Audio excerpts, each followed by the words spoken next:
Movie में दिखाया गया है कि एक किलर टॉयज बनाने वाली कंपनी के ओनर का मर्डर कर देता है, लेकिन इस आदमी का मर्डर करना उसकी लाइफ की सबसे बड़ी गलती होती है, क्योंकि उस आदमी ने टॉयज की जो आर्मी बनाई थी वो उसके पीछे पड़ जाती है और उससे बदला लेने लगती है। आखिर टॉयज की आर्मी उस किलर से अपने मालिक की मौत का बदला कैसे लेती है, चलिए जानते हैं मूवी की स्टोरी से। कहानी की स्टार्टिंग में हमें एक जेसन नाम के आदमी को दिखाया जाता है जो कि एक हिटमैन है और वो पैसों के लिए लोगों की जान लेता है। यहाँ पर वो जिस आदमी को मारने के लिए आया होता है उस आदमी को दूरबीन से देखने लगता है। दरअसल वो जिस आदमी को मारना चाहता है वो एक बहुत बड़ी टॉयज कंपनी का मालिक है और काफी पैसे वाला है। उस आदमी के हाथ में एक टॉय फेरी होती है जिसको वो रेडी कर रहा होता है। अब जेसन अपने चेहरे पर एक मास्क पहनकर उस आदमी को मारने के लिए उसकी बिल्डिंग के अंदर जाने लगता है, लेकिन बिल्डिंग के बाहर कुछ गार्ड होते हैं जो कि उसे रोकने की कोशिश करते हैं, पर वो एक एक करके सभी गार्ड को मारते हुए सिक्योरिटी रूम में पहुंच जाता है और वहां पहुंचकर वो सभी कैमरों को ऑफ कर देता है। अब जेसन अपने चेहरे से मास्क उतारकर उस टॉयज कंपनी के ओनर के सामने पहुंच जाता है और उसको शॉट कर देता है जिससे उसकी मौत हो जाती है। अब जेसन उस टॉय फेरी को अपने हाथ में उठा लेता है जो कि टॉयज कंपनी के ओनर ने अभी अभी बनाई होती है। यहाँ पर उसे एक टूटी हुई तस्वीर मिलती है जो कि उस टॉयज कंपनी के ओनर की माँ की थी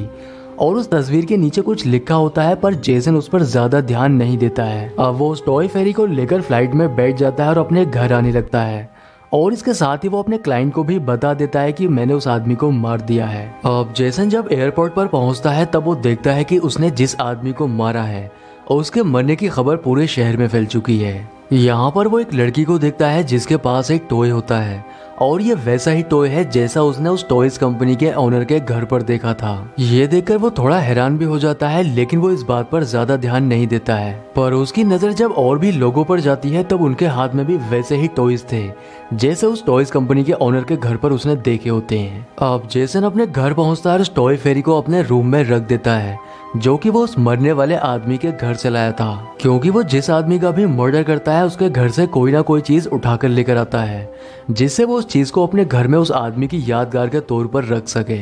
जेसन काफी ज्यादा थक चुका था इसलिए वो अपने सोफे पर ही सो जाता है, लेकिन आधी रात में उसके घर की डोरबेल बजती है, इसलिए जब वो कैमरे से अपने दरवाजे को चेक करता है तब वहाँ पर उसकी रिसेप्शनिस्ट होती है जिसके हाथ में एक बॉक्स होता है। पर जेसन दरवाजे को नहीं खोलता है इसलिए वो उस बॉक्स को उसके दरवाजे पर ही रखकर यहाँ से चली जाती है। अब उसके जाने के बाद जेसन उस बॉक्स को घर के अंदर ले आता है, पर बॉक्स खोलने से पहले वो काफी डर रहा था क्योंकि उसे नहीं पता कि आखिर इस बॉक्स के अंदर क्या है। उस बॉक्स के अंदर एक नोट लिखा हुआ था, इसके साथ ही उस पर एक सिग्नेचर भी था और ये सिग्नेचर सेम वैसा ही था जैसे उस आदमी की माँ की तस्वीर के ऊपर था। जेसन उस बॉक्स को खोलते समय काफी डर रहा था, लेकिन इसके बाद भी वो हिम्मत करके उस बॉक्स को खोल देता है। उस बॉक्स के अंदर वैसा कुछ भी नहीं था जैसा वो सोच रहा था। उसके अंदर टॉयज की कुछ आर्मी थी जिनके पास अपनी गन और कुछ हेलीकॉप्टर होते हैं। अब जेसन जब किचन में होता है तब वो टॉयज की आर्मी का बॉक्स नीचे गिर जाता है। ये देखकर जेसन काफी हैरान होता है क्योंकि उसने बॉक्स को काफी अच्छे से रखा था, इसलिए वो नीचे कैसे गिर सकता है। जेसन जब उस बॉक्स के पास आकर देखता है तब उसे पता चलता है कि उसके अंदर से टॉयज की आर्मी गायब है। ये देखकर वो और भी ज्यादा परेशान हो जाता है। इसके साथ ही उसके घर में कुछ अजीब चीजें होने लगती हैं, जैसे कि उसके कर्टन खुद से ही मूव करने लगते हैं और उसके घर की लाइट खुद से ही ऑन ऑफ होने लगती है। जेसन की नजर अपने घर के केबल पर जाती है जो कि किसी ने काट दी होती है। अब तभी एक सोल्जर आकर उसके पैर पर हमला करता है। जेसन अपने पैर से उस हथियार को निकालकर जब देखता है तब वो समझ जाता है कि सबके पीछे उस टॉयज आर्मी का हाथ है। अब वो जैसे ही अपने टेबल के नीचे झांक कर देखता है जितनी भी टॉयज आर्मी थी वो उसके फेस पर गोलियों से हमला कर देती है जिससे वो पीछे हट जाता है। अब टॉयज आर्मी जेसन की ओर एक छोटी सी मिसाइल छोड़ती है जो कि उसकी टांग में जाकर लगती है और उस मिसाइल से जेसन की पैंट में आग लग जाती है। जेसन उस टॉयज आर्मी से बचने के लिए वॉशरूम में चला जाता है। यहाँ पर वो देखता है कि उसकी टांग में बहुत ज्यादा चोट लग चुकी है और इसके साथ ही उसके फेस में भी बहुत सारी छोटी छोटी गोलियां लगी हैं। जेसन वॉशरूम के अंदर से ही एक मिरर का इस्तेमाल करके उस टॉयज आर्मी को देखने की कोशिश करता है और वो देखता है कि टॉयज आर्मी उसके घर में अंधेरा करने के लिए उसकी घर की सभी लाइट्स को डिस्ट्रॉय कर रही है। अब एक सोल्जर जेसन को मिरर में देख लेता है, इसलिए वो मिरर के ऊपर हमला करता है जिससे मिरर टूट जाता है अब जेसन गुस्से में अपनी गन लेकर बाहर आता है और उनके ऊपर गोलियां चलाने लगता है, लेकिन वो जितने भी सोल्जर थे सोफे के नीचे छुपे होते हैं, जिससे उनके ऊपर गोलियों का कोई भी असर नहीं होता है। इसलिए जेसन अपने किचन कैबिनेट में जाकर एक बड़ी गन लेकर आता है और उनके ऊपर लगातार गोलियां चलाने लगता है, जिससे वो टॉयज आर्मी शांत हो जाती है। और इसी बात का फायदा उठाकर जेसन सोफे के सारे कुशन हटा देता है और सोफे को गोलियों से छलनी कर देता है। इसके बाद जेसन सोफे को पलट देता है और वो देखता है कि बहुत सारे सोल्जर्स मारे जा चुके हैं और जो सोल्जर्स जिंदा बचे थे वो अपने साथियों की मदद कर रहे थे। वो उनको अपनी जीप में बैठाकर यहाँ से भागने की कोशिश करते हैं। ये देखकर जेसन को अपनी आंखों पर यकीन नहीं होता है।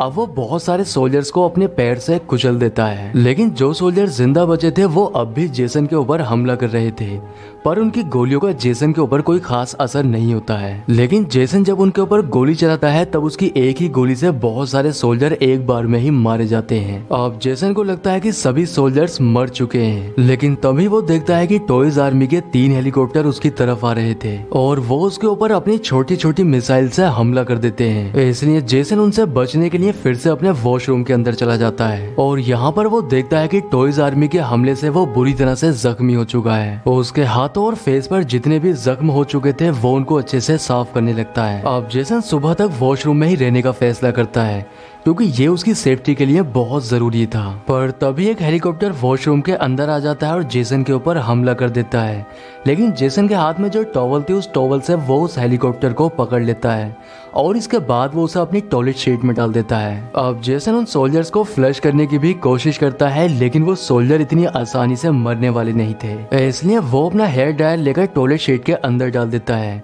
जिससे एक इलेक्ट्रिक शॉक लगता है और सभी सोल्जर मारे जाते हैं। अब जो सोल्जर बाहर थे वो वॉशरूम के अंदर एक लेटर फेंकते हैं जिस पर सरेंडर लिखा होता है। जेसन उनकी समझदारी देखकर बहुत हैरान था कि आखिर एक टॉयज आर्मी ये सब कैसे कर सकती है। अब जेसन भी उनको रिप्लाई देता है जिसमें वो सरेंडर करने से मना कर देता है। जेसन जब दरवाजे से बाहर झांककर देखता है तब उसे पता चलता है कि टॉयज की आर्मी उस पर हमला करने के लिए एक टैंक तैयार कर रही है। अब इससे पहले वो कुछ समझ पाता है, टॉयज की आर्मी टैंक से उसके ऊपर गोली दागने लगती है, जिससे उसके वॉशरूम का दरवाजा टूटने लगता है। जेसन अपनी जान बचाने के लिए खिड़की से बाहर चला जाता है, लेकिन वो यहाँ से भाग नहीं सकता था क्योंकि ये 14th फ्लोर होता है। अब वो धीरे धीरे बालकनी तक पहुंचने की कोशिश करता है, लेकिन तभी एक और हेलीकॉप्टर आकर उसके ऊपर हमला कर देता है।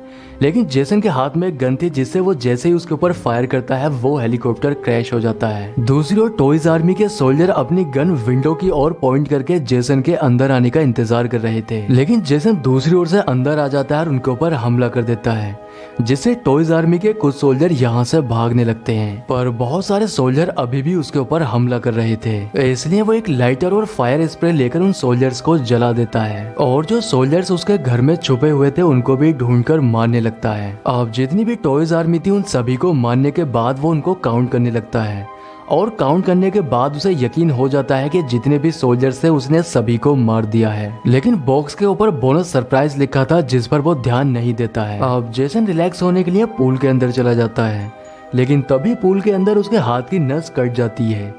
जेसन जब बाहर आकर देखता है तब उसके हाथ से बहुत ज्यादा खून बह रहा था, इसलिए वो खुद से ही अपने कटे हुए हाथ को सिलने लगता है। जेसन अब बहुत ज्यादा परेशान हो चुका था, इसलिए वो अपना घर छोड़कर जाने लगता है। लेकिन जब वो लिफ्ट से नीचे की ओर जा रहा था तभी लिफ्ट में शॉर्ट सर्किट हो जाता है, जिससे लिफ्ट बीच में ही फंस जाती है। यहाँ पर पूरी तरह से अंधेरा हो चुका था, इसलिए जेसन अपने फोन की फ्लैश लाइट ऑन करके चेक करने लगता है और तभी उसकी नजर एक कमांडो के ऊपर जाती है जो कि अभी भी जिंदा होता है और उसी ने इस लिफ्ट को खराब किया है। अब इससे पहले जेसन उसे पकड़ पाता वो यहाँ से भाग जाता है। जेसन इस लिफ्ट की सीलिंग को ओपन करके बराबर वाली लिफ्ट में चला जाता है और नीचे जाने लगता है, लेकिन ऊपर से गिरने की वजह से उसके बहुत ज्यादा चोट लग चुकी थी, जिससे वो ठीक से चल भी नहीं पा रहा था। अब तभी वो कमांडो भी यहाँ पर आ जाता है और जेसन के सीने पर बैठकर उसके चाकू से हमला करने लगता है, लेकिन उसके चाकू से जेसन के कोई ज्यादा असर नहीं होता है, इसलिए वो उसे हाथ से नीचे गिरा देता है। अब जेसन उस कमांडो को पकड़कर उसके सर को लिफ्ट के दरवाजे के बीच में देता है, इसलिए लिफ्ट के दरवाजे जब पास में आते हैं तब उसका सर फटने से उसकी मौत हो जाती है। कमांडो को मारने के बाद जेसन बहुत खुश होता है और उसे लगता है कि अब वो पूरी तरह से सेफ है, लेकिन तभी वो देखता है कि उस कमांडो की बॉडी के अंदर एक बॉम्ब लगा है। अब इससे पहले वो यहाँ से बाहर निकल पाता वो बॉम्ब ब्लास्ट हो जाता है और जेसन की मौत हो जाती है। जेसन जो मूवी की स्टार्टिंग में टॉय फेरी अपने घर लेकर आया था, वो उसके मरने की खुशी में डांस करने लगती है और इसी सीन के साथ मूवी का एंड हो जाता है। दोस्तों, अगर वीडियो पसंद आया है तो वीडियो को लाइक और चैनल को सब्सक्राइब जरूर करें। तो मैं आपसे मिलता हूँ किसी नेक्स्ट वीडियो में।